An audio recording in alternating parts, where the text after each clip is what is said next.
타카시.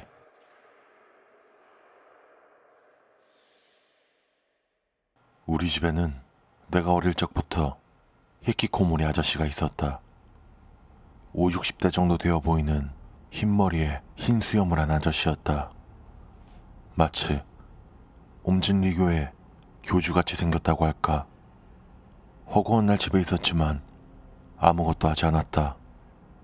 당시 할아버지는 친가와 외가 두 분 다 살아계셨으니까 할아버지도 아니었다. 게다가 아버지나 어머니는 그 아저씨를 타카시라고 부르면서 어린아이 시중 들듯이 돌보곤 했다. 대체 뭐하는 사람인지 나는 알 수가 없었다. 내가 철이 들어갈 무렵이 되자 더 이상 타카시가 누구인지 궁금해하지도 않게 되었다. 나는 초등학교 6학년이 되었다. 우리 학교에서는 졸업 전 수학여행을 가는데 그 당시 우리 집은 상당히 가난했다. 딱히 사치를 부리는 것도 아니고 부모님이 맞벌이로 돈을 버는데도 우리 집은 가난했다. 그렇기 때문에 큰 돈이 드는 수학여행은 갈 수가 없었다. 아쉽지만 어쩔 수 없다고 생각했다. 하지만 아무리 그래도 초등학생이다. 혼자서만 수학여행에 가지 못한다는 그 초조함은 지울 수가 없었다. 그리고 그 사건이 일어났다. 반 아이들 모두 수학여행을 갔기에 난 아침부터 집에 있었다. 부모님은 출근하셨으니 집엔 나와 타카시 둘뿐이었다. 어머니는 수많은 집안일을 남겨두고 가셨고 난 어쩔 수 없이 그걸 다 해치우고 있었다. 뭔가 울컥하고 치밀어 올랐다. 왜 여행도 못 가는데 내가 왜 이런 잡일까지 해야 하는 거야? 내가 우리 집의 가난을 한탄하면서 빨래를 널고 있는데 타카시는 태평하게 TV나 보면서 웃고 있었다. 순간 이성의 끈이 끊어졌다. 정신을 차리자 난 타카시 앞에서 큰 소리로 외치고 있었다. 장난치지 마. 넌 왜 한가하게 TV나 보면서 웃어대는 건데. 아무것도 안 하고 밥만 축내는 밥벌레 자식. 나가서 돈이나 좀 벌어와. 말을 끝내자 속이 다 시원해졌다. 하지만 그 이상으로 난 후회하고 있었다. 지금껏 제대로 말 한 번 나눠본 적 없는 사람한테 무슨 심한 말을 이렇게 늘어놓은 건지. 사과하려 입을 때려는 순간이었다.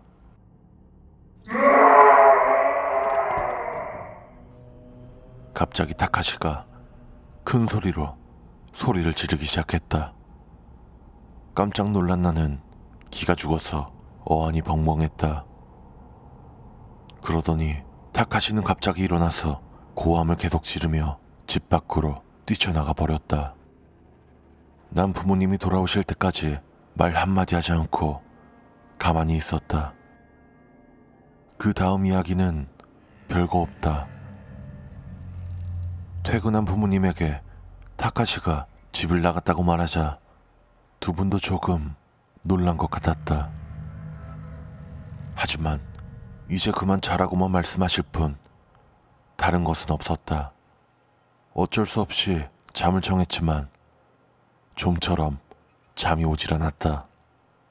그 이후 부모님은 타카시라는 이름을 두 번 다시 입에 올리지 않았다.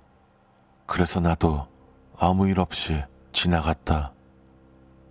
계속 집에서 살던 아저씨가 사라졌는데도 우리 집은 일상적인 모습 그대로 돌아갔다. 다만 약간 바뀐 점이 있다. 끝도 없이 가난했던 우리 집이 유복하게 된 것이다. 타카시가 집을 뛰쳐나가고 난 뒤 어머니는 맞벌이 할 필요가 없어 전업주부가 되셨다. 중학교 때는 나도 수학여행을 갈 수 있었다. 이유는 알 수 없지만 우리 집은 그렇게 행복을 계속 이어갈 수 있었다. 타카시가 사라지고 나서도 한참 세월이 흘렀지만 지금도 나는 가끔 생각하곤 한다. 타카시는 도대체 무엇이었던 걸까?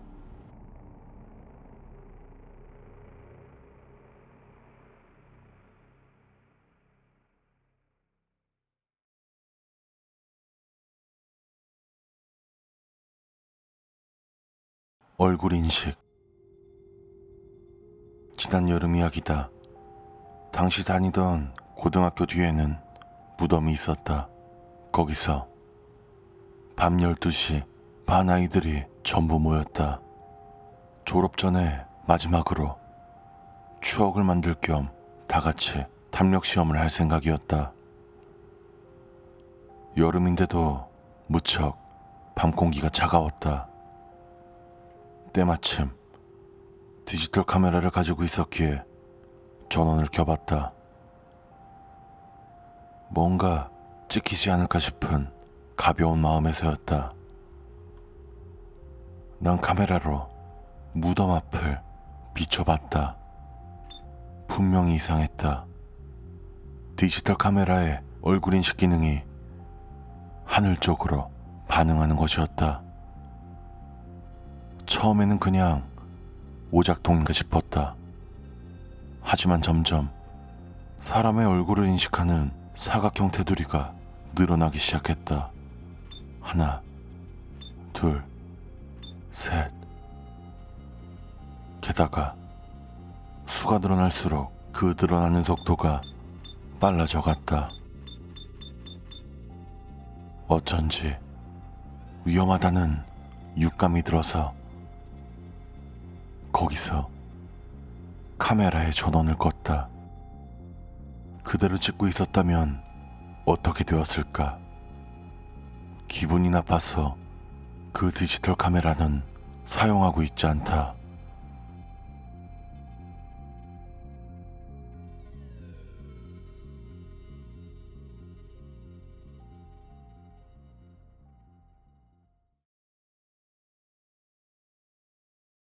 휴일의 회사. 지난주 일요일 회사 근처 치과에 다녀왔다. 치료가 끝난 뒤 사무실 쪽을 올려다보니 창 너머로 사람 모습이 보였다.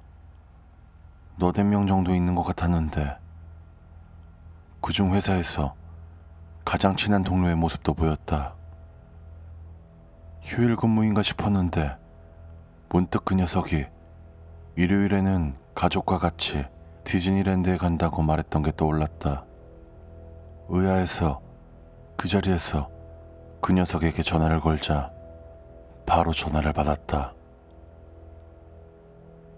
사무실 창문 너머로도 주머니에서 핸드폰을 꺼내 귓가로 가져가는 모습이 분명히 보였다. 무슨 일이야? 너 지금 뭐하고 있어? 뭐하다니? 디즈니랜드 간다고 했잖아. 지금 해저 이만리 앞에서 줄 서고 있는 중이야. 에? 너 지금 회사에 있잖아. 그 순간 전화가 끊어졌다. 그 녀석이 창밖을 두리번거리다가 잠깐 나와 눈이 마주친 것 같은 기분이 들었다. 왠지 기분 나쁠 정도로 소름이 끼쳤다. 언제나 싱글벙글했던 녀석인데 그날은 눈에 생기가 느껴지지 않을 정도로 무뚝뚝한 얼굴이었다. 난 그대로 집으로 도망쳤다. 다음 날 조금 무서웠지만 무슨 일인지 확인은 해야 할 것 같아 용기를 내서 동료에게 어제 일에 관해서 물었다. 야, 너 어제 진짜 디즈니랜드 간 거 맞아? 갔었어. 그런 게 왜 궁금해? 어제도 이상한 전화나 하고 너 좀 이상한데? 아니, 사실 어제 네가 회사에 있는 걸 봤거든. 순간 회사 안 공기가 얼어붙고 싸늘한 시선이 여기저기서 쏟아지는 것 같은 느낌이 들었다. 어쩐지 등골이 오싹했다. 뭔 소리 하는 거야 너? 어제는 하루 종일 가족이랑 디즈니랜드에서 놀았다니까. 야, 이거 봐. 어제 찍은 사진. 동료의 핸드폰에는 분명히 디즈니랜드에서 찍은 것 같은 가족 사진이 보였다. 방긋 웃고 있는 녀석의 딸이 무척 귀여웠다. 게다가 날짜도 지난 일요일에 찍힌 게 분명했다. 도대체 무슨 일일까? 선물이라면서 크런키 초콜릿을 받았는데 무서워서 먹을 수가 없다. 그날 이후 어쩐지 다른 동료들의 분위기가 좀 이상하게 느껴진다. 나에 대한 태도가 부자연스럽다. 지금도 일이 끝나고 술을 마시러 가곤 하는데 문득 시선을 느끼고 뒤를 돌아보면 몇몇이 정색을 하고 나를 바라보고 있는 일이 자주 있다. 난 그게 너무 무섭다. 나는 지금 진지하게 이직을 고민하고 있다. 누구에게도 털어놓을 수가 없어서 이렇게 말해본다. 더는 회사에 나가고 싶지가 않다.